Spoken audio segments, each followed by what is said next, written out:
de por qué actuamos de una determinada manera y cómo surgen los conflictos, ¿no? Que al final lo que ha explicado Santiago está íntimamente relacionado con lo que es el bloqueo en la empresa familiar. Ahora después lo veremos. Perdonad, ayer hablábamos, y como veis repito slide porque creo que es muy gráfica y creo que es un concepto que tiene que quedar muy claro.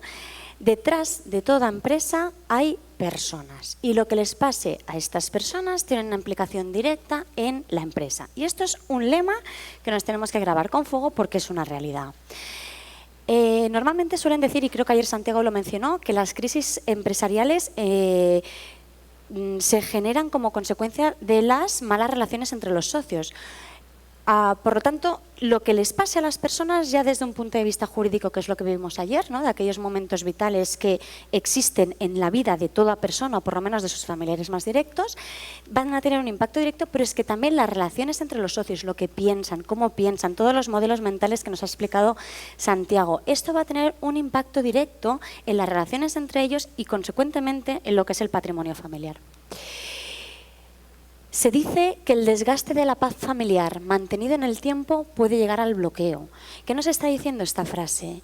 Que al final la paz familiar es lo bueno para las familias, ¿no? Es lo que mantiene la familia unida. Esa falta de paz familiar es lo que nos va a afectar a la empresa, es lo que nos va a llevar al bloqueo. ¿Qué es el bloqueo? Bueno, creo que todo el mundo puede intuir una definición del bloqueo. He cogido esta como podría haber cogido cualquier otra, pero porque creo que en 4 palabras nos dice qué es el bloqueo, ¿no? Nos dice que es una falta de acuerdo permanente que impide la posibilidad de adoptar acuerdos y que esta imposibilidad de poder adoptar acuerdos es lo que nos lleva al bloqueo. O sea, al final el bloqueo es no podemos decidir, no se pueden tomar decisiones y por lo tanto el órgano donde se produce el bloqueo queda redundantemente bloqueado. Nuestro ordenamiento jurídico hay 2 interpretaciones sobre, nuestro ordenamiento jurídico, después lo veremos, la principal causa de bloqueo en las empresas, sean familiares o no, es la disolución de la sociedad.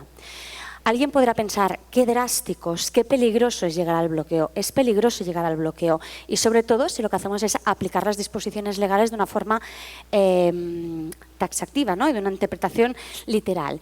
Y ante esta causa tan drástica, ante una situación de bloqueo que nos plantea la Ley de Sociedades de Capital, que es la que regula la parte jurídica de las sociedades mercantiles en nuestro ordenamiento jurídico, hay 2 interpretaciones. Una primera interpretación que nos viene a decir que para que exista esa causa de disolución, el bloqueo tiene que ser una situación definitiva e insuperable, es decir, no puede haber, ya no hay solución, no tenemos nada que hacer, automáticamente nos vamos a la disolución.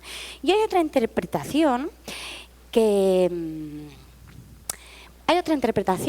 nos viene a decir que el simple conflicto que ponga en riesgo la situación económica de la empresa es lo que va a dar lugar a la disolución. Aunque parezca raro, se lo iba a preguntar, pero yo os voy a dar la solución. La segunda tesis es la mayoritaria y es la que ha defendido nuestro Tribunal Supremo, ¿no? El tribunal de más alta instancia. Y lo digo de esta forma porque parece sorprendente, ¿no? Que al final, oye, la mera existencia de un conflicto que ponga en riesgo la situación económica me lleve a la disolución. Ostras, tendríamos que pensarlo al revés, ¿no? Este bloqueo tendría que ser tan insuperable que es la solución drástica. Pero ¿sabéis cuál es la razón que da? Que la disolución ante una situación de conflicto es una solución rápida para evitar la pérdida del valor de los bienes patrimoniales. Y esto es lo que interpreta el Tribunal Máximo de nuestro ordenamiento, ¿no? Al final dice la norma, si hay bloqueo vamos a la disolución. ¿Por qué? Porque entendemos que es una fórmula rápida de solucionar una situación que si la mantenemos en el tiempo y llega a ser absolutamente insuperable, puede ser que no nos quede nada, ¿no? Por lo tanto, creo que es interesante ver esta doble visión, ¿no? de lo que puede suponer el bloqueo. Vale. Si estuviéramos hablando de cualquier sociedad mercantil, una SA o una SL, tendría quizá más sentido esta slide, ¿no? En el sentido de, oye, ¿en qué órganos se puede producir el bloqueo? Se puede producir en la Junta, en la Asamblea, ¿no? Que es un poco los términos que utilizáis vosotros, es decir, en la titularidad del capital social, entre aquellas personas que son socios, que tienen una participación o un número de participaciones, de acciones. Podría darse también en el órgano de administración, ¿no? En función de cómo lo tengamos compuesto, pues bueno, pues sean administradores mancomunados, esta es la figura más obvia, ¿no? Mancomunados, dos administradores que tienen que ir de la mano, que no se entienden, pues hay un bloqueo, ¿no? O también en la gestión, ¿no? En aquellos supuestos en los que hay dos codirectores que tienen que ir de la mano también a la hora de tomar las decisiones del día a día y nos encontramos, bueno, pues que hay un bloqueo. ¿Qué pasa en la empresa familiar? En la empresa familiar todo está mezclado, salvo que estemos en empresas familiares inmensas, muy grandes, en las que están altamente profesionalizadas, lo que nos encontramos es que los socios son los administradores y a la vez son los gestores, ¿no? Si estamos hablando de primera generación, va a ser bastante obvio, al final el socio fundador es el que es el titular del capital social, suele ser el administrador único y además suele ser el gerente, porque vamos, las decisiones del día a día las tomo yo y las ejecuto yo, porque mejor que yo no lo sabe hacer nadie. Cuando hablamos de segunda generación, bueno, se suele repetir bastante la historia. Los dos hermanos son socios, ¿cómo vamos a escoger entre uno de los dos para que haga de administrador? Los dos administradores, porque aquí no vamos a hacer feos a nadie, y la gestión, bueno, pues suelen ser sociedades en las que igual no tienen ni director general, ¿no? O que a la vez es el órgano de administración el que hace de director general. Por lo tanto, lo que nos vamos a encontrar como regla general en todas las empresas familiares es que los tres órganos están compuestos por las mismas personas. Por lo tanto, el conflicto o la situación de bloqueo se puede dar en todos los órganos. Y si se produce en un órgano, indirectamente va a afectar al siguiente órgano. Si al final lo que tenemos es que los socios, que son los titulares del capital social, son los que escogen a los administradores. Si hay un conflicto en los administradores, ¿quiénes van a ser los socios que los van a escoger? Pues van a ser los mismos de arriba. O sea, las situaciones de bloqueo en la empresa familiar son sustancialmente peligrosas porque afectan de forma indirecta a todos los órganos societarios, ¿no? Es difícil salvar una situación de bloqueo en una situación de órgano de administración cuando los socios son los que escogen al administrador, ¿no? Después veremos posibles herramientas para evitar estas situaciones. Pero creo que es importantísimo entender que en una empresa familiar todo va a estar vinculado. Además de los órganos societarios, puede darse el conflicto en los órganos de familia. Ha comentado antes Santiago la importancia del órgano del Consejo de Familia, ¿no? Que como regla general se le da la función habitual de interpretar el protocolo familiar, de hacer mediar entre la familia y la empresa, mantener la paz familiar. Bueno, pero es que al final en una empresa familiar de un tamaño pues, de los más habituales, ¿quiénes van a formar parte del Consejo de Familia? Pues los socios. ¿Y quiénes van a formar parte del Consejo de Administración? Pues los socios, que son los miembros que forman el órgano de familia. Vamos a tener un poquito más de juego cuando hay varias ramas familiares que entran, que son las que forman parte del capital social, porque ahí, bueno, lo que hacemos es que no todos están en todos los órganos, ¿no? Y al final, en esos casos, al final el que manda suele ser el Consejo de Familia. Y en los casos en los que hay distintas ramas familiares vamos a poder jugar un poco más con la composición de las personas que van a ocupar cada uno su lugar. Pero no olvidemos que son miembros de una determinada rama familiar y que lo más habitual va a ser que sean fieles a esa rama familiar, ya sea de una forma voluntaria o ya sea de una forma jurídica vinculante porque hayan hecho alguna sindicación de voto, etcétera, ¿no? Ya entraremos en figuras. Pero lo que quiero dejar constancia es que el bloqueo se puede dar en los órganos societarios, en los órganos familiares, que en la empresa familiar es habitual que todos los órganos estén mezclados y hay una tercera o cuarta alternativa donde también se puede dar el bloqueo, que hay veces que no somos muy conscientes, que es en las sociedades holding. No sé si os acordáis ayer cuando hablábamos de los ejemplos de los modelos societarios, hablábamos de un modelo A en el que había una sociedad holding en la que participaban directamente los socios. Ahí es obvio que al final lo que vamos a analizar es el conflicto en esa sociedad holding. Pero el modelo B era una sociedad familiar participada por sociedades holding interpuestas. El bloqueo en una de las sociedades holding de arriba puede afectar a la situación de bloqueo de la sociedad participada, ¿sí? Por lo tanto, vamos a tener que tener en consideración cuando trabajemos la prevención del bloqueo en la empresa familiar, que vamos a tener que tener en cuenta cuál es la composición de todos los órganos societarios, de los órganos familiares y cómo los socios participan en la empresa. Y en especial si es a través de sociedades holding personales.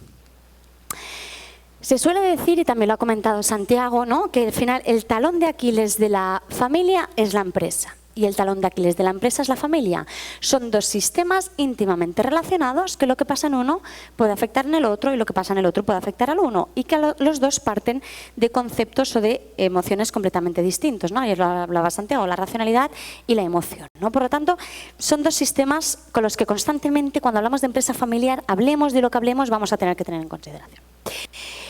Bueno, ¿cómo se produce el bloqueo? Yo aquí creo que me podría sentar ahora mismo y remitirme a la presentación que ha hecho Santiago, ¿no? Porque al final el bloqueo, como vamos a ver, está muy relacionado con la existencia del conflicto. No voy a repetir cómo se produce el conflicto, pero sí que lo que vamos a tener que tener en cuenta es que el bloqueo es consecuencia del conflicto, ¿vale? Dice, cualquier quiebra de las relaciones entre los socios puede llevar a la paralización de los órganos. Estamos otra vez conjugando los dos sistemas, ¿no? Es decir, una situación del sistema de familia, que hay una falta de relación entre los socios de la familia que indirectamente afecta a la empresa familiar.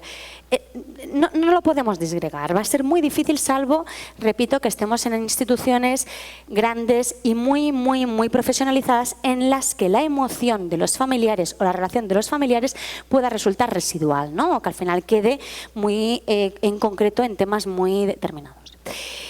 He identificado tres bloques de causas, porque creo que los orígenes o el origen de las causas puede ser distinto. Hay en algunas en las que creo que las vamos a tener que afrontar de forma distinta. Si la razón por la que se produce una cosa es una, la voy a tener que afrontar para atacar esa razón, y si es otra, pues tendré que utilizar otros métodos, ¿no? He identificado las voluntarias, que yo creo que aquí bastaría con citar un poco lo que ha comentado Santiago. Al final, las voluntarias es la existencia de un conflicto. Nace un conflicto entre las partes o entre los miembros del órgano donde se produce la situación de bloqueo. No me voy a extender porque creo que la exposición de Santiago ha sido más que brillante. Creo que las razones a todos nos han quedado claras y está muy relacionado con la punta del iceberg, ¿no? De realmente qué es lo que se ve, pero qué es lo que hay detrás, ¿no? Voluntarias, oye, distintas necesidades personales. Bueno, pues yo en este momento lo que tengo es una necesidad económica porque yo soy únicamente socio, tú eres miembro del órgano de administración, tú cobras, yo no cobro, necesito repartir dividendos, tú no quieres repartir dividendos porque quieres invertir en la empresa. Tan básico y tan real como este caso, ¿no? Y distintas necesidades. Hay una anteposición del interés personal e interés colectivo. Yo tengo esta voluntad y me da igual lo que necesite la sociedad, ¿no? Aquí yo creo que hay una falta de trabajo sobre lo que es la creación del sueño compartido, ¿no? Al final aquí se ha olvidado que quizá los miembros del órgano de administración o los miembros de la familia que entran en la empresa tenían una serie de sueños individuales que no encajan con el sueño compartido, ¿no? Yo creo que sí hemos trabajado muy bien ese sentimiento de pertenencia a la empresa, ¿no? Ese orgullo, la empresa está por encima de todo, la empresa es un bien común, la empresa es de todos. Va a ser difícil que caigamos en esta causa, ¿no? Pero bueno, para eso requiere de un trabajo, de diálogo, de proceso, de planificación, que es un poco lo que hablábamos ayer, para evitar esta situación. Hay una mala relación entre los socios, realmente, pues es que no nos entendemos. Papá se emperró en que fuéramos titulares a partes iguales, pero es que no hay manera, es que yo nunca me he llevado bien con mi hermano, es que, ¿sí?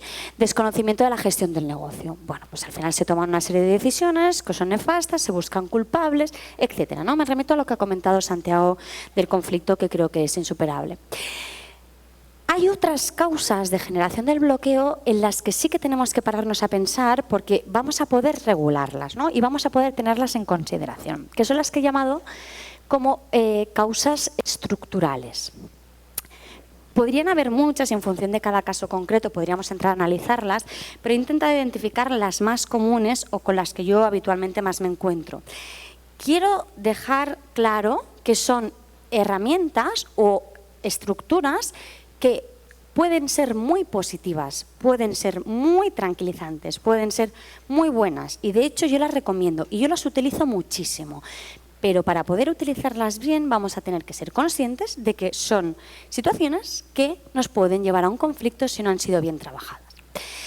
Forma del órgano de administración. Lo que os he comentado antes, dos hermanos socios, pues ¿cómo vamos a escoger entre alguno? Dos socios mancomunados.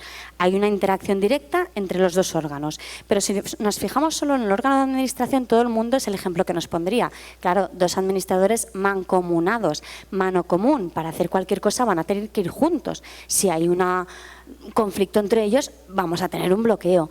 Pero es que veámoslo también al revés. ¿Qué pasa cuando los administradores son solidarios y cada uno hace a su antojo lo que va queriendo? No sé qué situación sería peor, ¿no? Si encontrarme con un bloqueo o encontrarme en una situación en la que cada uno tiene plenas facultades para hacer acciones totalmente contrarias, ¿no? Uno pide una deuda porque no hay limitación de endeudamiento, el otro compra un activo, el otro, o sea, puede ser que al final incluso la solución sea peor para la empresa. La composición del órgano de administración. Aquí lo que quiero decir es cuando los socios, a su vez, son miembros del órgano de administración. Si me encuentro con una situación en que la composición del órgano de administración no encaja en lo que estoy buscando o no es óptima para el desarrollo de la actividad, los socios, los miembros de la Junta, los miembros de la Asamblea, son los que van a poder cambiar al órgano de administración. Pero ¿qué pasa si yo soy socio y soy administrador? Pues que todo queda en casa, ¿sí? Y que total, pues yo no voy a querer destituirme a mí, pero sí que voy a querer destituir a mi hermano. ¿Vale? Por lo tanto, son estructuras en las que en la empresa familiar son muy habituales, pero que seamos conscientes de que pueden llevarnos a un conflicto. Mayorías reforzadas en junta y en consejo. ¿Qué útiles son? ¿Cuánta tranquilidad dan a la familia?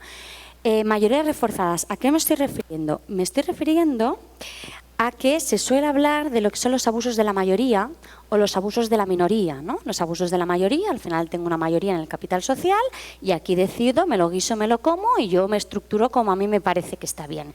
Y al final, ¿qué le queda al socio mayoritario? Bueno, pues le queda o resignarse o empezar a impugnar todos los acuerdos que hemos alcanzado porque, ¿no? De hecho, en España, la ley de sociedades de capital reguló hace, yo diría que ahora pues 4 o 5 años, introdujo un artículo en la Ley de Sociedades de Capital, que es el famoso artículo 348 bis, no sé si alguno ha tenido la ocasión de leer algo, que se publicó, se suspendió su aplicación, después se levantó la suspensión, estuvo vigente, yo creo que estaría 6 meses y lo modificaron. ¿Y qué quería decir este artículo 348 bis? Este artículo 348 bis lo que buscaba era proteger a las minorías sobre los abusos de la mayoría.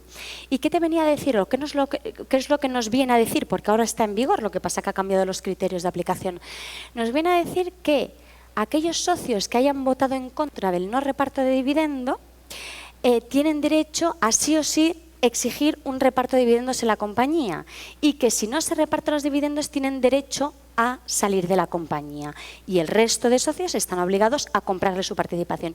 ¿Qué está protegiendo la ley? Está protegiendo que al socio minoritario, que al final en ocasiones no tiene ni voz ni voto, al menos tenga derecho a recibir una compensación económica en su condición de socio, ¿no? ¿Y qué busca? Pues dar esa tranquilidad al socio minoritario de que cuanto menos, oye, algo me llevará, ¿no? Y que no todo ese beneficio se va a invertir constantemente en la empresa, que al final lo que hace es, bueno, pues agrandar un poco la bolsa, hacer el negocio más grande, pero yo al final no veo nada, ¿no? Hay que cumplir una serie de condiciones para que realmente se pueda exigir ese reparto de dividendos, pero bueno, que veáis, ¿no?, que al final estos abusos de mayoría hacen que la ley incluso se lo plantee y busque mecanismos para proteger a la minoría, ¿no? Podríamos hacer la lectura al revés, ¿no? La minoría que abusa constantemente de su constante bloqueo en las situaciones en las que pueda tener, pobrecita, voz y voto, o que constantemente me está pidiendo la asistencia de notarios, la convocatoria de juntas judiciales, me está pidiendo las auditorías de la sociedad, me está impugnando los acuerdos sociales. Es decir, puede ser que tenga una minoría un poco molesta. O sea, que al final voy a tener que buscar el equilibrio entre esas mayorías y esas minorías. Las mayorías reforzadas buscan proteger a la minoría. Pensemos en ramas familiares en las que hoy hay varias ramas familiares en las que el capital social está bastante dividido. Tengo 5 ramas familiares con 20, 20, 20, 20. 5 veces 20, perdonad, yo os dije ayer que soy fatal con los números, o sea, no os quedéis mucho con los datos. Ahí al final, bueno, si hacen un bloque de 4, hay uno que siempre va a ser minoría, ¿no? O a la inversa, que yo tengo una participación en el capital social del 60 y tú tienes de un 30. O sea, al final, las mayorías reforzadas que buscan la implicación de todos los miembros de la familia a la hora de tomar esas decisiones que se consideran relevantes, ¿no? ¿Qué es lo más habitual? Yo normalmente cuando hablo de las mayorías en junta, junta de socios o asamblea de socios, que son los que tienen la titularidad del capital social. ¿Qué busco? Busco, por ejemplo, proteger lo que es el reparto de los dividendos. Garantizar sí o sí un reparto mínimo de dividendos. ¿Para qué? Para tener contentos más o menos a todos los socios, ¿no? O para que no haya un abuso excesivo de solicitud de reparto de dividendos. Busco también proteger lo que es la transmisión de las participaciones fuera de personas que no son adquirentes permitidos. Ayer lo hablábamos, ¿no? Los estatutos sociales limitan el régimen de transmisión para controlar que las personas que puedan acceder seamos los propios miembros de la familia. Busco también proteger lo que es la venta de activos esenciales. Esto ya viene por ley. Busco también proteger aquellas autorizaciones o aquellos supuestos de adquisición de participaciones propias, ¿no? Cuando la propia sociedad es la que, por regulación del derecho de adquisición preferente, antes de que en tercero, es la que tiene derecho a comprarlo. Esto pensemos que tiene un impacto económico enorme en lo que es la empresa, ¿no? Hay veces que la empresa se tiene que endeudar, etcétera. También bloqueamos, en el sentido de buscar una mayoría reforzada, lo que es los ratios de endeudamiento de la compañía. Al final, son situaciones que pueden poner en peligro la continuidad de la empresa. Es decir, buscamos muchas veces en junta que aquellas materias que pueden tener un impacto directo en lo que es el concepto de propiedad y en la buena gestión y supervivencia futuro del negocio queden bloqueadas, en el sentido de que voy a tener que tener el consentimiento unánime, que no formal, es decir, unánime en la práctica, pero no formal en la redacción, porque la ley de sociedades de capital en ocasiones muy excepcionales nos permite la unanimidad. Quedémonos con que no está permitida, ¿no? Pero sí que voy a buscar la implicación de todas las ramas familiares para que haya una gestión acorde a los principios y valores acordados por la familia. Y la distribución del capital social. Yo me puedo emperrar en que mis dos hijos sean titulares al 50%, me parecerá fenomenal, pero voy a tener que tener en consideración que puede ser un bloqueo a futuro, ¿no? O que sean distintas ramas familiares con una misma participación o ramas familiares con participaciones mayoritarias. Recordar ayer el concepto de la ruptura de la proporcionalidad entre las ramas, ¿no? Que lo comentábamos, si os acordáis. Decíamos, es muy importante cuando regulas la sucesión, y hablábamos en estos términos, pensar que el sustituto que yo voy a designar del beneficiario primero, ¿os acordáis? Tengo que tenerlo muy bien pensado, porque pueden ser sus descendientes, de forma que mantengo en una misma rama familiar una participación en el capital social, o puede ser el hermano, de forma que lo que hago es rompo totalmente la proporcionalidad de las ramas y hago que una de las ramas familiares lo tenga todo y la otra nada. Por lo tanto, esta composición del capital social, que va a venir en ocasiones regulada de los documentos de los que hablamos ayer, ¿os acordáis? La sucesión, las donaciones, etcétera, son situaciones que yo voy a poder controlar y que va a estar muy bien, pero vamos a tener que tener situaciones, vamos a tener que tener la conciencia de que pueden generar situaciones de bloqueo. Y alguien me preguntará, Pilar, y esto ya lo avanzo por si después sale, porque, bueno, ¿y cómo hacemos para que dos hermanos acepten no estar al 50%, ¿no? Dos hermanos que están trabajando en la empresa, ¿cómo hacemos para que no acepten estar al 50%, ¿no? Bueno, pues no es una situación fácil y volvemos un poco, aparece mi muletilla, pero es que es una realidad, a cómo gestionamos esta relación con los hermanos. Mira, yo tengo un caso de una empresa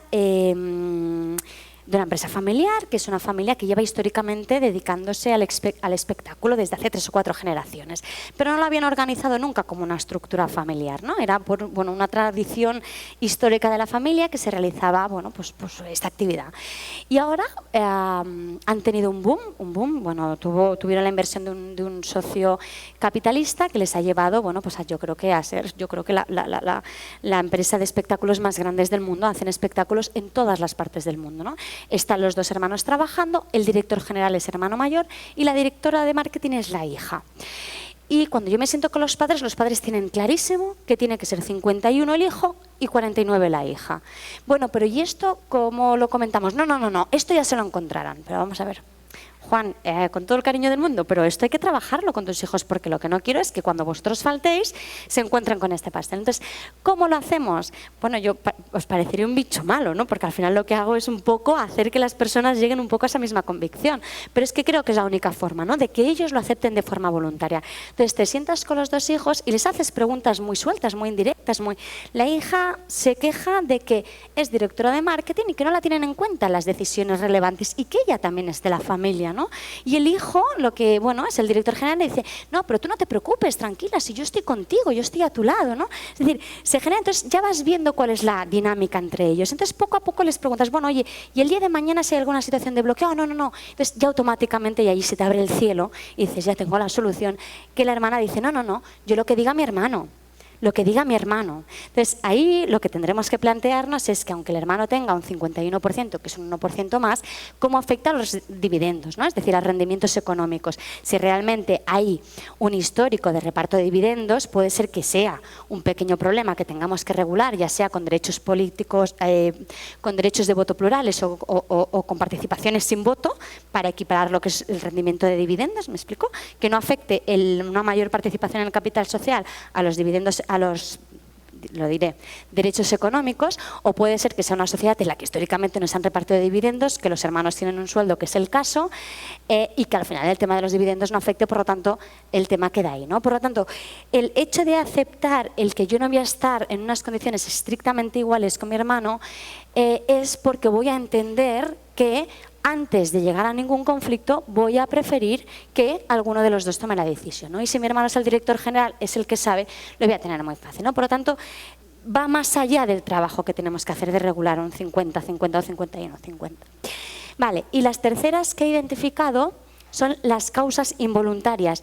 Y vuelvo otra vez a la importancia de la presentación de ayer, ¿no? Cuando hablábamos de una ausencia física de un socio, es decir, un socio de golpe se nos fallece, desaparece físicamente del mapa y si tenía un 50-50 en el capital social, tenemos un bloqueo de esa parte. No se pueden tomar acuerdos sin ese 50%, ¿sí? O sin ese 80% porque tenían una mayoría. O hay una ausencia psíquica de un socio, es decir, ¡bum!, de golpe y porrazo tiene un accidente, tiene una enfermedad, desaparece psíquicamente, no físicamente, porque él sigue siendo el titular de ese patrimonio, pero él no puede gestionar ese patrimonio. ¿Os acordáis que ayer hablábamos de que esto tenía una doble implicación, ¿no? Por un lado, una posible situación de bloqueo y por otra, que si yo no lo he prevenido de forma anticipada, pues me voy a poder encontrar que el que al final resulte representante, ¿sí?, de estas participaciones va a ser una persona no deseada por la familia, ¿no?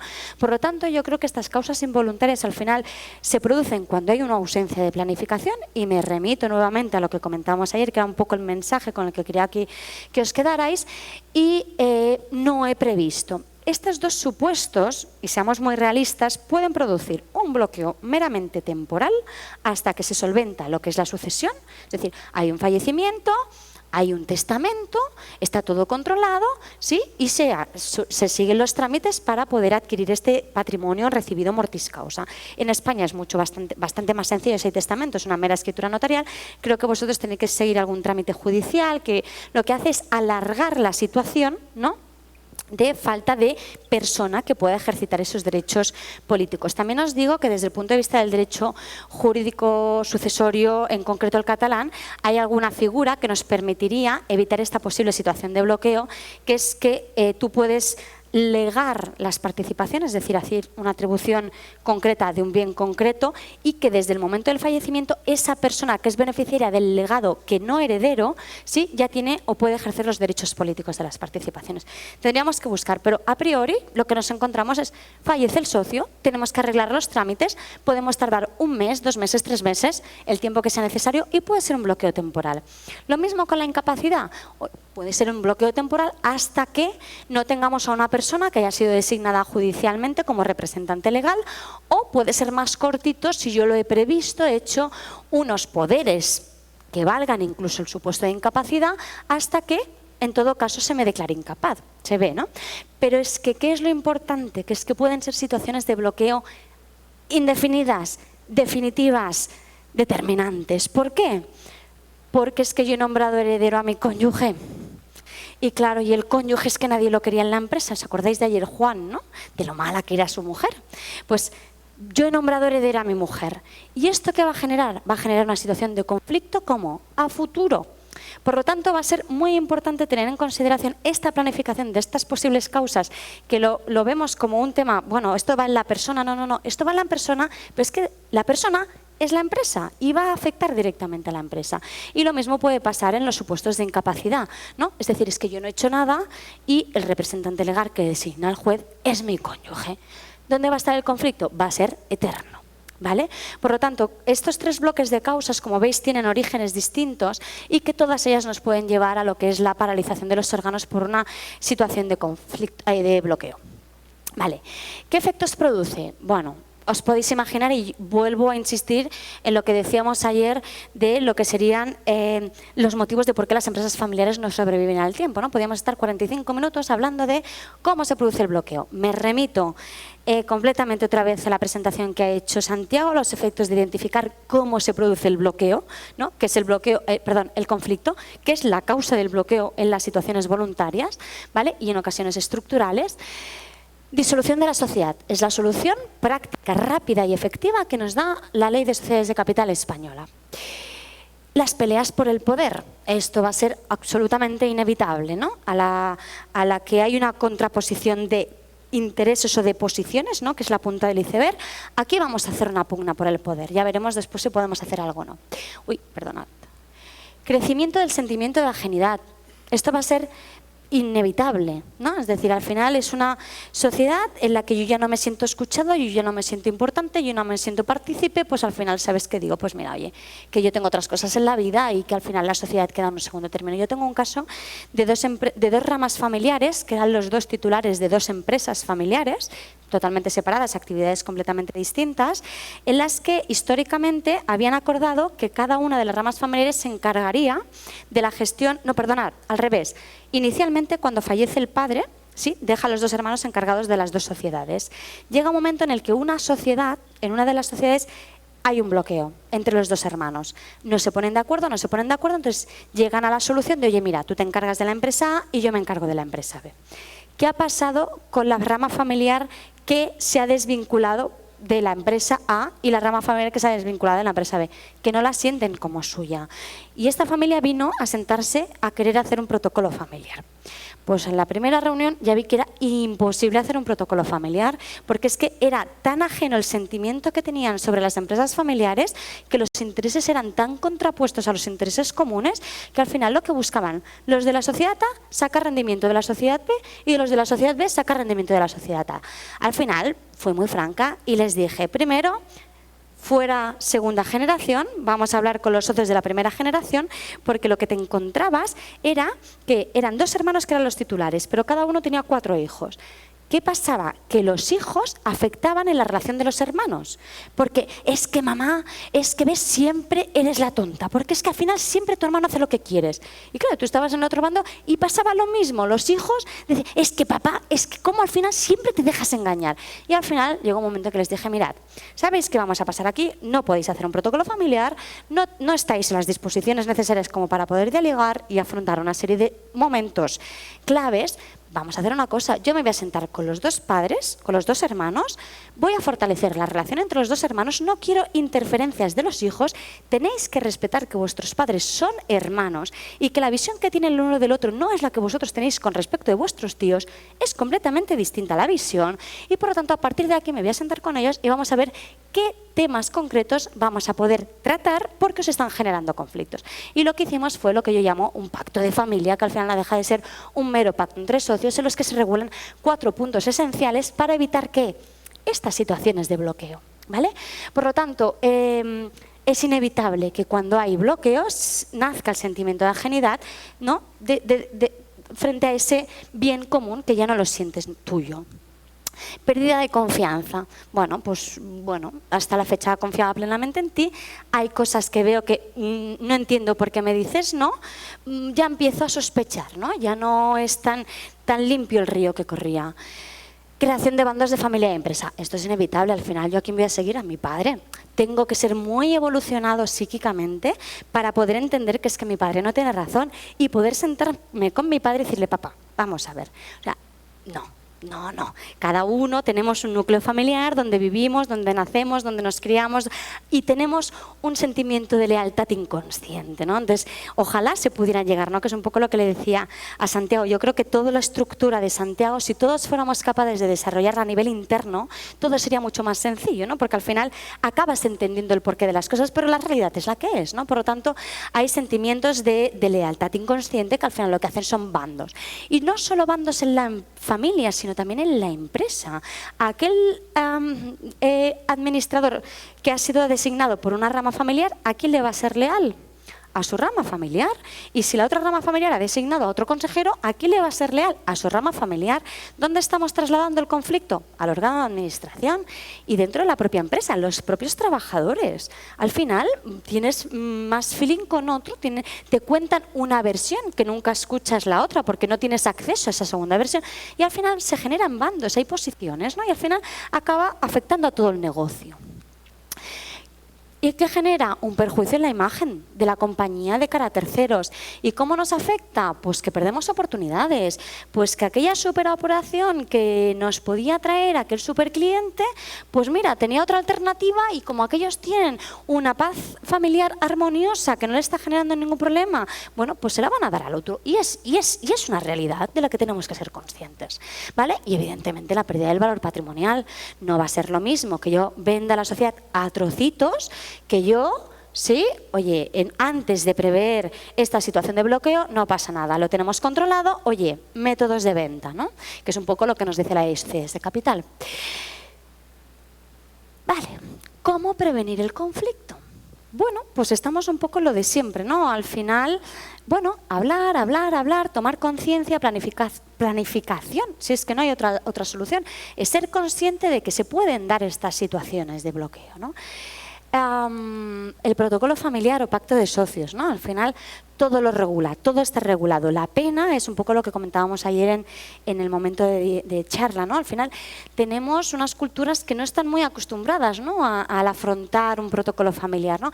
Pero sí que realmente es la herramienta donde si lo trabajas bien como un proceso, no como un documento al que le doy un print, te lo lees y le cambio el nombre, no. Eso es un churro y perdonadme que lo diga tan claramente porque me indigno, ¿no? Porque al final realmente el éxito del proceso, del protocolo es el proceso, es el trabajo de las emociones, ese trabajo de las necesidades, ese trabajo de las posiciones, es identificar cómo es cada uno y ahí voy a poder regular todo lo que pueda afectar a la empresa y en particular el bloqueo.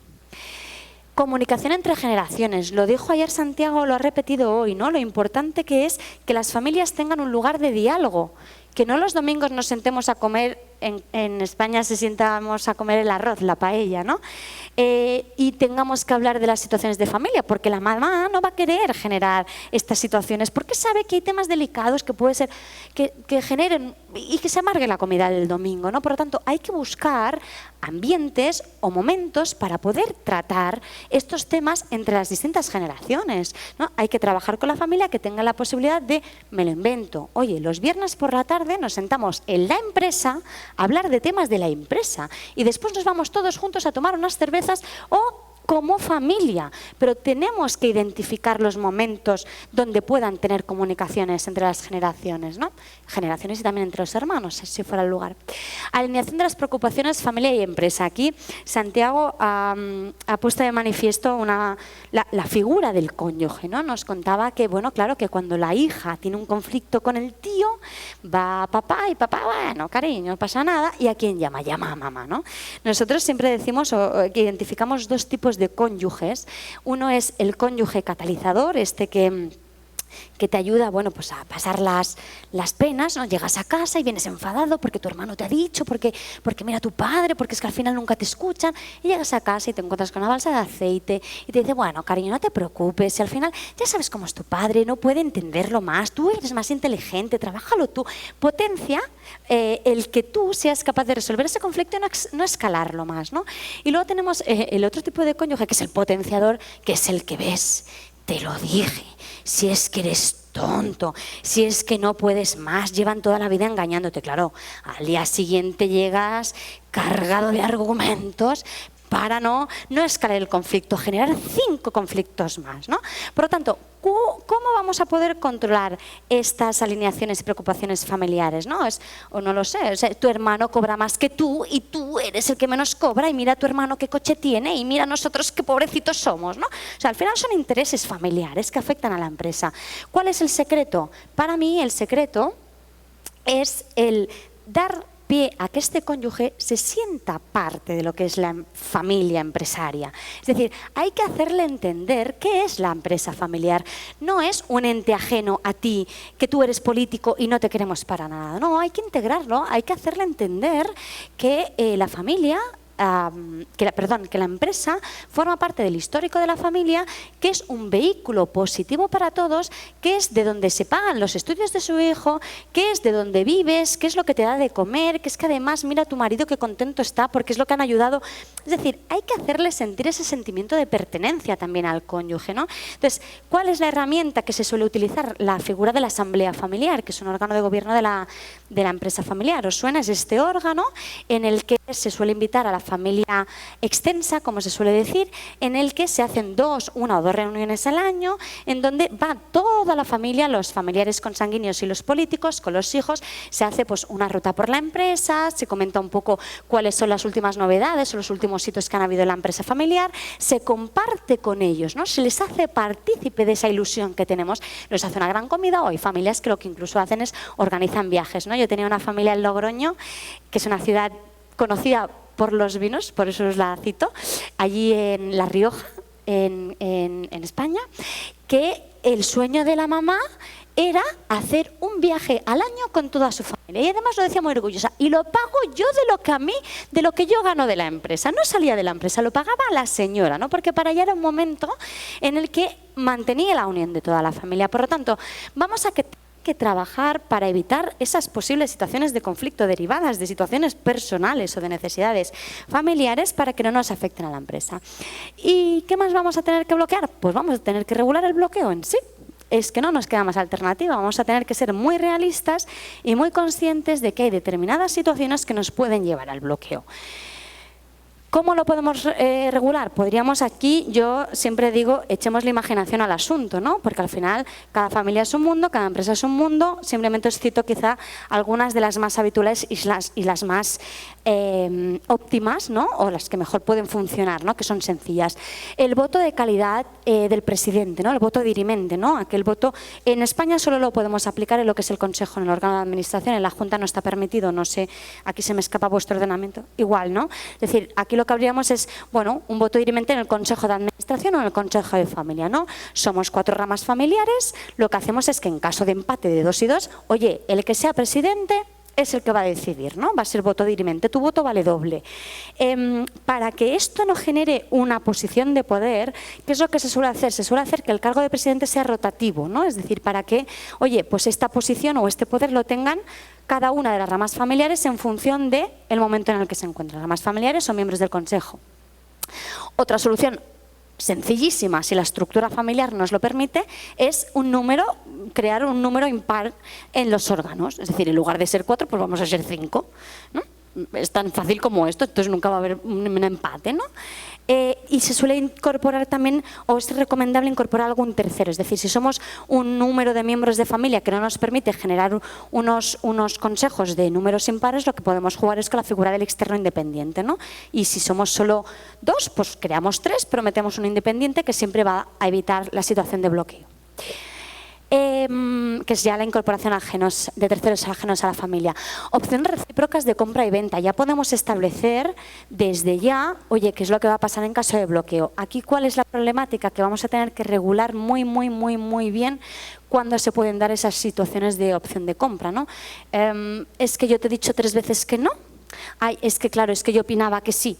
Esto va a ser un poco el punto más difícil, ¿no? Vamos a tener que identificar muy bien cuáles son aquellos supuestos que pueden dar lugar al bloqueo y aquellos supuestos en los que se pueden activar las opciones de compra y venta, pero serían unas alternativas.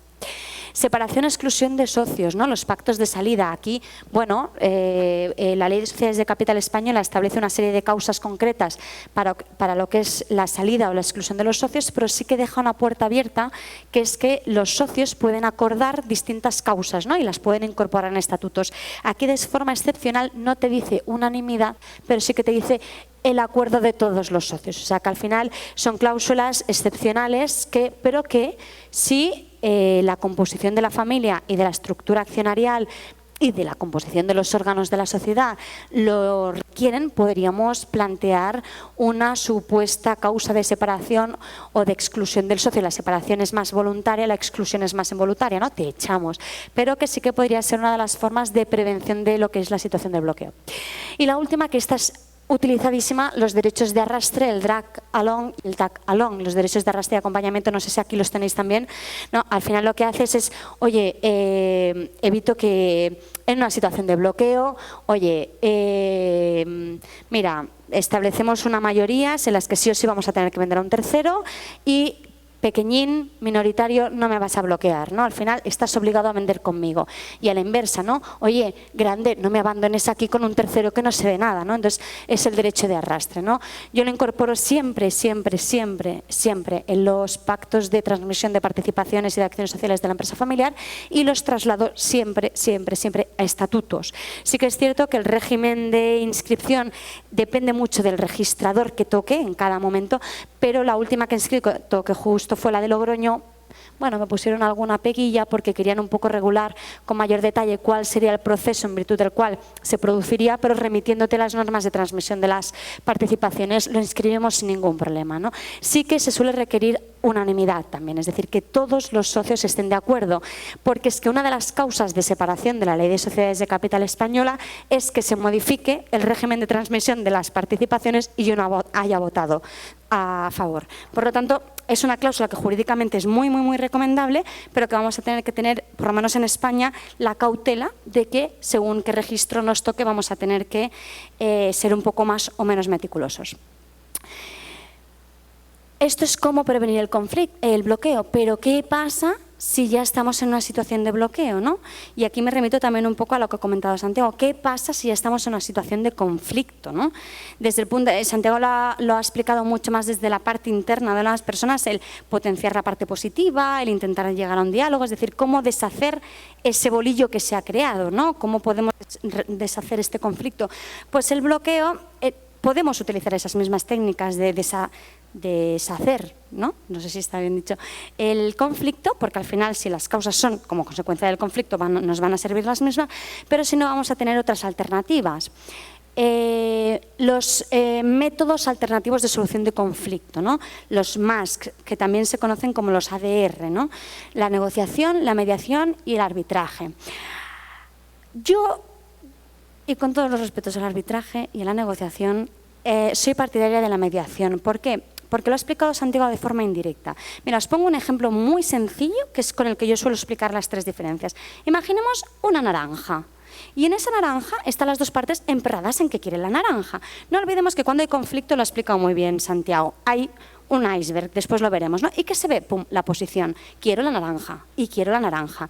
Si estamos en un proceso de negociación, vamos a intentar entender, ay, hermano mío, vamos a ver, yo necesito saber ¿qué es lo que hay dentro de ti que te hace querer la naranja? No, primero porque yo no voy a negociar, va a venir el mejor abogado, el abogado más guerrillero, el que tenga unas armas más grandes porque te voy a machacar, ¿no? Entonces, claro, aquí vamos a tener una negociación de posiciones en las que seguramente son terceros, en los que no entran en la escala de lo que hay debajo de lo que es el iceberg, ¿no? Entonces, ¿cuál suele ser una solución positiva sobre la naranja? Bueno, pues mira, sabes que tú te quedas un cuartito y yo me quedo otro cuartito, o no, una decisión salomónica. Bueno, pues oye, mira, pues la mitad para ti, la mitad para mí, que esto no suele encajar, ¿por qué no? Yo quiero la naranja entera y en una negociación difícilmente nos van a dar la mitad. Bueno, pues lo que hacemos es 3 días tú la naranja y 2 días tú la naranja, ¿no? Es decir, podemos buscar soluciones, bueno, que yo para mí no sé si nos satisfarán a todos, ¿no? Pero bueno, son soluciones de negociación porque es en base a posiciones. Si nos vamos al arbitraje o a la vía judicial, aquí sí que suelen hacer soluciones salomónicas. Mitad para ti, mitad para mí. ¿Y qué ha pasado? Que los dos nos hemos quedado sin naranja. Nos hemos quedado con un trozo de naranja. ¿Cuál es el nivel de satisfacción personal? 0. Negativo, -10. ¿Sí? Por lo tanto, al final, ¿por qué? Porque va a ser un tercero el que va a decidir y el que tampoco va a tener en consideración por qué yo quiero la naranja y tú quieres la naranja. ¿Qué es el método de resolución de conflictos de mediación? Es aquel, lo hemos mencionado de forma indirecta desde ayer y hoy, en el que, y hoy Santiago lo ha dicho, pero no ha dicho el término mediación, en el que las dos partes de forma voluntaria. Claro, para que sea voluntario tenemos que hacer un pequeño trabajo de, bueno, venga, vamos a buscar una solución, tienes que ir, pruébalo, etcétera, que es un poco la reticencia que hay. Se sientan con un tercero que simplemente hace de mediador, ese es su nombre, imparcial, en el que hay una estricta confidencialidad, que él no propone nada, él simplemente ayuda con mecanismos de escucha activa, que lo ha citado Santiago, con parafraseo, hace que las partes lleguen a entenderse y ayuda a que las partes hagan esa introspección dentro del iceberg de por qué tú tienes la posición, de por qué tú quieres la naranja, ¿no? Y seguramente vamos a tener la posibilidad, si estamos en un proceso de mediación, en el que al final acabamos entendiendo que es que tú quieres hacer un zumo y tú quieres hacer un pastel y tú necesitas la pulpa y tú necesitas la cáscara. ¿Qué va a generar la mediación? Una plena satisfacción para las partes. ¿Por qué? Porque cada una ha obtenido de la naranja lo que quería. ¿Cuál era el inicio? Quiero la naranja. La mediación nos ha permitido bajar. Por lo tanto, yo creo que la mediación es uno de los posibles métodos recomendables si las partes, y hay un trabajo detrás, ¿no?, de concienciación de la necesidad de solventar este bloqueo o este conflicto que genera el bloqueo, que nos puede ayudar mucho, ¿no?, a buscar una solución satisfactoria, porque son las partes las que al final encuentran la solución. La vía judicial, que al final sería un arbitraje, mitad para ti, mitad para mí, o no, o tú te quedas con naranja y tú te quedaste sin naranja, ¿no?, que al final lo que hace es la ruptura absoluta de las familias. Otra opción societaria, si la estructura familiar me lo permite, es establecer una escisión por rama familiar. Oye, un poco la situación que os contaba, ¿no?, estas dos ramas familiares con dos empresas. Una era una empresa de producción cárnica y otra una empresa inmobiliaria. Pues los chorizos y los inmuebles no tienen nada que ver, ¿no? Perdonadme que lo cuente así de gráfico, pero es que es verdad. Igual una solución puede ser realmente escindir las ramas familiares. Una rama te la quedas tú, una rama de actividad se la queda la rama familiar 1 y la otra rama de actividad se la queda la rama familiar 2. Si puede ser, ¿no?, si la sociedad nos lo permite. Venta de la sociedad, ya sea entre los socios o ya sea ante un tercero. Bueno, pues esto aquí el problema que nos vamos a encontrar, que es bastante habitual, es cuánto vale, ¿no?, la sociedad. De hecho, en España hay un caso muy conocido de unos hermanos que son dueños de una cadena de supermercados muy grande dentro de Cataluña, yo diría que es la primera, que llevan pleiteando 6 años. ¿Y cuál es el conflicto? Es que yo te quiero comprar.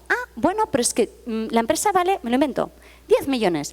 Sí, hombre, ¿cómo va a valer 10 millones? Claro, el que quiere comprar siempre va a valer poco y el que quiere vender va a valer mucho. ¿Y qué han hecho? Han llegado a un juez, llevan varios procedimientos judiciales y el juez se pronunció y dijo, es que yo, señores, no les puedo decir lo que vale su empresa. No vengan a mí a preguntarle lo que vale la empresa. Apáñense ustedes porque esto no compete, no me compete a mí. Yo no sé lo que vale la empresa. Al final, por suerte, han conseguido llegar a un acuerdo y al final han llegado a un acuerdo de venta entre ellos. Pero que es una situación en la que seguramente puede ser una solución, pero que vamos a tener que trabajarla muy mucho porque las posiciones nos van a llevar a buscar unos intereses personales. Y luego la última que os quiero poner de manifiesto es que existen mecanismos de venta aleatoria, ¿no? Yo creo que vosotros estaréis más acostumbrados que yo porque allí, de hecho tienen nombres raros, ¿no? La ruleta rusa, que no tiene nada que ver con España, que también se le suele llamar el pacto a la andorrana, que tampoco tiene nada que ver con España, y luego el Texas Shootout o el Mexican Shootout, ¿no? Son dos supuestos en los que, si os los explico bien, el tema de la ruleta rusa es un socio A hace una oferta en sobrecerrado sobre la valoración de la compañía y el socio B es el que escoge si compra o vende. Si el socio B escoge vender, el socio A está obligado a comprar, que es el que ha hecho la oferta, y el socio B es el que, si quiere comprar, el otro está obligado a vender, ¿no? O sea, al final es un poco jugar a la ruleta rusa de no sé qué es lo que va a pasar y voy a tener que pensarme muy bien el precio porque es que si yo quiero comprar, tengo que estar dispuesto a vender por el mismo precio, ¿no? Y el de los sobres cerrados es como una pequeña subasta en la que las dos partes hacen la presentación de sus ofertas. Esto se utiliza mucho en el ámbito inmobiliario en España, ¿eh? Los bancos, los que se quieren deshacer de los pisos malos, sabéis que tuvimos una crisis muy importante sobre el mercado inmobiliario en el año 2008 y lo que ha llevado es que esta opción se hace muchísimo en la venta de inmuebles por parte de los bancos, que es que yo presento una oferta y el otro presenta una oferta. Sobres cerrados, no sabemos nada, se abren ante un tercero y el que haga la oferta mayor es el que está obligado a comprar. Y aquí, vuelvo a insistir, podríamos buscar como soluciones del bloqueo, echemos la imaginación al asunto, ¿no? Depende cómo sean las partes, de las posibilidades que tengamos, de cómo podamos jugar. En definitiva, lo que quiero dejar de manifiesto, y aquí tenéis debajo lo que es un iceberg, ¿no? Es decir, que lo que vemos en la punta no tiene nada que ver, es simplemente lo que se ve y lo importante es todo lo que hay debajo. Cuando se llega al bloqueo, puede ser que sea tarde en una empresa familiar. Muchísimas gracias por vuestra atención.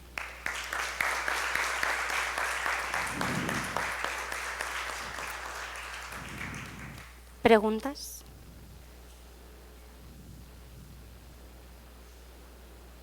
Aquí hay una pregunta y atrás hay otra pregunta.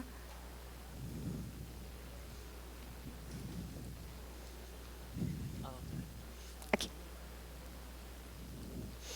No será sobre arbitraje.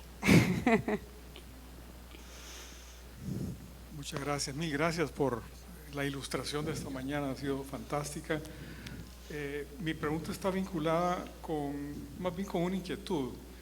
Usted mencionaba un caso donde hay dos hermanos, uno con el 51% y la mujer con el 49%. Se me ocurría que decir que está bien porque ella se acopla a las decisiones que él hará, está bien desde un punto de vista estático, pero como la empresa evoluciona, ¿qué ocurre si los dos tienen cada uno dos hijos? Y los hijos del que tiene el 51% son, como decía mi colega Juan José, poetas, por ejemplo, y se conocen muy bien los viñedos de la Ribera del Duero. Y en cambio, los dos hijos de ella, todos tienen las mejores marcas académicas de las mejores universidades de España. Entonces, estos cuatro heredan la empresa y como que de pronto ese 51% no parece que es muy justo. Y posiblemente aquí se origine uno de los ejemplos que usted mencionaba, que más bien en vez de contribuir a que la empresa subsista, llegaría a una terminación por las diferentes causas que mencionaba. Lo menciono con una inquietud y no sé si tiene algún comentario al respecto. Bueno, no, es una realidad y es una situación que se puede producir. Hasta que los hijos de la siguiente generación, en este caso la tercera, no evolucionen, no vamos a saber realmente si esa distribución del capital social va a ser la idónea para la supervivencia de la compañía. Aquí parece que es lo obvio y parece que es lo fácil, porque siempre me remito a lo mismo, ¿no? Pero es que aquí de qué va a depender del trabajo realmente que hagamos entre los hermanos, ¿no? Y de que realmente los hermanos sean conscientes de que este 51% que representa, ¿no? Y que está muy vinculado a lo que es ese control actual que hay, ¿no? Y que no tiene por qué pervivir en el tiempo. Mira, déjame que te cuente un caso que creo que es bastante ilustrativo. Teníamos una familia que también es un grupo familiar muy muy grande a nivel mundial, que lo que quería potenciar el padre, y era una empresa que lo que hacía era beneficiar más a los hijos que a las hijas por un tema de cuestiones o de principios personales que, bueno, son muy intrínsecos en cada persona. Y aquí lo que hicimos fue que para evitar estas situaciones de bloqueo y para premiar a aquella persona que es la que toma las decisiones, lo que hicimos fue un reparto de participaciones equitativo dentro de lo que era el concepto del padre, ¿no? Imaginemos, por hacerlo fácil, que todos reciben lo mismo, pero aquel que en cada momento ocupara el órgano de administración, es decir, que fuera administrador único, era el que tendría un porcentaje mayor de participaciones. ¿Para qué? Para evitar primero, un reconocimiento y segundo, un posible bloqueo entre todos, ¿no? Y esta participación era variable en función de quién ocupara en cada caso. Claro, aquí la figura que utilizamos fue la del fideicomiso desde el punto de vista español, ¿no? Que es una titularidad temporal que se extingue en el momento en que lleva, ¿no? Entonces, yo creo que en este caso, como bien planteas y como bien apuntas, evidentemente supone un riesgo a futuro, ¿no? Entonces, ¿cuál es el secreto? Preverlo y plantearlo encima de la mesa y explicárselo a los dos hermanos y buscar la solución jurídica que mejor se adecúe, ¿no? Puede ser que al final ese hermano, el 51%, o lo transmita en vida a la hermana, o lo legue en sucesión a la hermana para que vuelvan a mantener el 50-50. Sí, o sea, habría que buscar soluciones jurídicas, pero yo creo que lo importante sería hacer ese trabajo de que los hermanos fueran capaces de poder hacerlo, ¿no?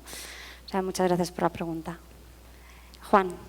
Pilar, quería compartir un caso. Mencionabas la mediación. Sí. Porque yo soy un buen ejemplo de incapacidad. Teníamos un caso de un cliente que era un arrendamiento a largo plazo. El arrendatario iba a firmar ya el documento y digamos que iba a pagar $60,000. Le llamaron derecho de llave. Llegó el día, se sentaron las partes y el derecho de llave, el pacto había sido, lo hacemos en 2 pagos. Yo estaba sentado del lado del arrendatario y cuando llegó el momento dijo el cliente mío, 3 pagos, ¿verdad? O sea que cambió inmediatamente lo que habían acordado. No sé cuál era la estrategia, a mí me dejó desconcertado, ¿verdad? Pero la otra parte se bloqueó y dijo, 3 pagos no era lo que acordamos, me voy. Y entonces algo busquemos para solucionar. A mí obviamente no se me ocurrió nada, pero a uno de los al lado dijo, mira, podemos encontrar una salida aunque parezca que no la hay. 3 pagos de acuerdo, pero el primero por, digamos, $30,000, que era la mitad del... Claro, eso satisfizo a todos, les gustó a todos la salida y fue alguien que se le ocurrió por ahí diciendo, vamos a hacer, tú querías un primer pago de la mitad, porque estabas esperando 2 y él te planteó en 3, con lo cual parecía que se partía en 3 el pago inicial. El interés del que estaba sentado al otro lado tenía una deuda y quería pagar los $30,000.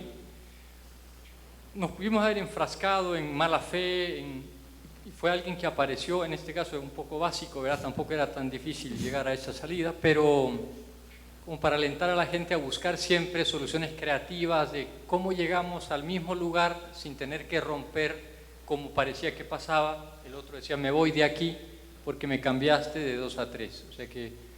Pues te lo agradezco, Juan, porque realmente es un ejemplo clarísimo, ¿no?, de lo que es buscar una solución distinta a lo que es romper ese acuerdo, ¿no? Y esa decisión fue basada no solo en la posición de yo quiero 2, hemos pactado 2, ¿no?, sino fue en los intereses, ¿no? Fue poner de manifiesto los intereses que había, ¿no?, en cada una de las partes y preservarlos, ¿no? O sea, te lo agradezco porque me parece muy, muy, muy interesante. Es decir, al final la mediación es un método de resolución de situaciones conflictivas ampliable a todos los escenarios, ¿no?, a todos los posibles supuestos, que no solo dentro de la empresa familiar. O sea, te lo agradezco, Juan, muy, muy interesante. Muy lista esa persona a la que se le ocurrió. Ha sido un pensamiento lateral, ¿no?, que se llama esto, que al final es tan difícil, el pensamiento lateral, el gran aliado de la búsqueda de soluciones. ¿Alguna pregunta más? Sí. Buenos días, Pilar. Hola, buenos días. Tengo 2 interrogantes. La primera es, ¿cuál es la base de una empresa familiar que ha tenido éxito en el relevo generacional y otra no? La segunda sería, ¿cómo podemos conseguir evitar el bloqueo en la toma de decisiones de una sociedad, partiendo que perfectamente se podrían hacer, pienso, pactos de estatutos o pactos parasociales, y que posteriormente también se podrían hacer una reestructuración a través de una decisión? Entonces, esas serían mis interrogantes en cuanto a cuál es la base de una empresa familiar que ha tenido éxito en el relevo generacional, y la segunda, cómo podemos conseguir evitar el bloqueo en la toma de decisiones de una sociedad. Gracias. Bueno, yo creo que con respecto a la primera, me remito a todo lo que comentamos ayer, ¿no? Al final yo creo que son bastantes los elementos que inciden en el éxito de una sucesión de una empresa, ¿no? Utilizando ya el método F, ¿no?, de Santiago, que gratamente nos expuso, y luego desde mi perspectiva, ¿no?, de todo el tema de prever las posibles situaciones de conflicto, intentar regular estas situaciones de conflicto y darles una solución positiva, ¿no? Al final yo creo que el éxito de una sucesión empresarial parte de ser consciente de los impactos o los efectos que que pueden tener distintos sistemas que conjugan la empresa familiar para poder controlar esos efectos y que sean efectos aceptados por todos, ¿no? Yo creo que al final es el único secreto. Yo creo que ayer empecé la ponencia diciendo que no hay una solución única, que no hay un modelo de paso de director general a director general y director general que sea válida, o de director general a sociedad de hermanos. O sea, no hay una estructura societaria desde el punto de vista de la familia que sea óptima. Yo ayer os decepcioné nada más empezar la ponencia porque les dije, no tengo la fórmula mágica, lo siento, ¿no? O sea, yo creo que al final el éxito de la empresa familiar es una serie de elementos puestos en común que parten no solo de entender lo que es las necesidades de la empresa, sino también las necesidades de la familia, ¿no? Y entramos a analizar todos los temas más intrínsecos de la persona porque es lo que al final nos va a determinar, ¿no?, la pervivencia de la empresa familiar. Te he contestado de una forma muy genérica porque es que no tengo la fórmula concreta de decir 4 patitas de rana y 2 pelos de sapo, ojalá, ¿no? Y con respecto de la segunda, al cómo prevenir los conflictos, al final un poco me remito tanto a la sesión que ha dado Santiago de cómo se producen los conflictos, de cómo se solucionan los conflictos, porque al final la base de todo bloqueo es la existencia de un conflicto previo. Y en segundo lugar, pues lo que hemos remitido, ¿no? El cómo prever el bloqueo. Yo creo que la solución que hay es ser conscientes de que la composición del capital social nos puede llevar a una situación de bloqueo, y ahora que estamos tranquilos, y os recuerdo un poco el símil que hice con el matrimonio, ¿os acordáis, no? De ahora que hay amor, entendámonos como buenos hermanos, ¿no? Y busquemos una solución que a futuro nos pueda ayudar, porque si dejamos que llegue el bloqueo o la situación del conflicto, ahí va a ser muy difícil que alguno de los dos quiera ayudar al otro a la toma de decisiones. Entonces, yo creo que, bueno, si la empresa familiar nos permite una excesión de rama, es un tema que podemos acordar. Si la ley lo permite, también se puede establecer cómo va a ser el reparto en la disolución de la sociedad. Es decir, si al final tengo una sociedad holding que tiene varias sociedades, lo que puedo ya pactar es que en caso de disolución lo que vamos a hacer es la sociedad de abajo te la vamos a dar a ti como parte de la liquidación de la que te corresponde. Es decir, podríamos buscar muchas alternativas en función, insisto, de lo que dijimos ayer, cuál es la composición de la familia y cuál es la composición del patrimonio familiar, ¿no? Tampoco tengo la fórmula de 4 pelitos de rana y 2 patitas de sapo, ¿no? Ojalá, ¿no? Yo creo que si tuviéramos esa fórmula, de hecho es la fórmula mágica del cubo Rubik, ¿sabéis el cubo Rubik, no? Que dicen que hay una fórmula matemática para, si la tuviéramos al final yo creo que, bueno, podríamos garantizar, ¿no?, el éxito de la empresa familiar, pero para mí es un trabajo constante desde el minuto 1, como dijimos ayer, con la familia, haciéndoles conscientes de los 3 círculos, de las 3 posiciones, de las necesidades de... Así que no sé si te he podido ayudar en la respuesta. Gracias. ¿Alguna pregunta más? Sí. Tengo una pregunta, básicamente, referenciaba usted el bloqueo en sí. Hizo hincapié a varios temas, entre ellos la incorporación de un tercero ajeno a la familia. En tema de tenencia, ¿cómo se cubre el riesgo? Pongámosle el ejemplo, 2 hijos, pero no se deja en partes iguales. 30-30 y la diferencia un tercero. El tercero cubriendo de una manera, en tema de endoso de acciones, el bloqueo del cónyuge, a manera de que si se bloquea el fundador, no esté, ayer decía no bloqueo, sino como excluir. Se excluye el cónyuge para que no entre justamente el tema de que viene de mamá y yo prefiero a este. Entonces, entra un tercero por temas justamente de participación del cónyuge. ¿Cómo se puede o se tiene que referenciar justamente a un estatuto que ese tercero tiene que entregar de una u otra manera las acciones? Porque puede suceder que al momento de que ya esté bloqueado el fundador diga no las voy a entregar. A ver, que no sé si te he entendido bien. O sea, lo que me estás preguntando es, yo he hablado de la incorporación de un tercero en el bloqueo. Me he referido sobre todo a lo que es dos puntos, ¿no? Que haya un tercero incorporado al consejo, que yo no lo metería en junta. Es decir, el hecho de darle a un tercero participaciones de una empresa familiar me parece muy riesgoso. De hecho, lo que se suele regular es la protección de una sociedad cerrada antes de que entre un tercero. Por lo tanto, este tercero en junta para mí sería un tercero referenciante al que elevaríamos la consulta o la situación de conflicto para que pudiera mediar. O sea, la incorporación de tercero, aquí me he referido, o lo incorporamos como persona extraña en el Consejo de Administración, pero nunca en junta como propietario, ¿sí? Y con respecto a la junta sería ese tercero al que los dos hermanos en conflicto podrían elevar el conflicto a los efectos de que mediara entre ellos, pero no como parte del capital social.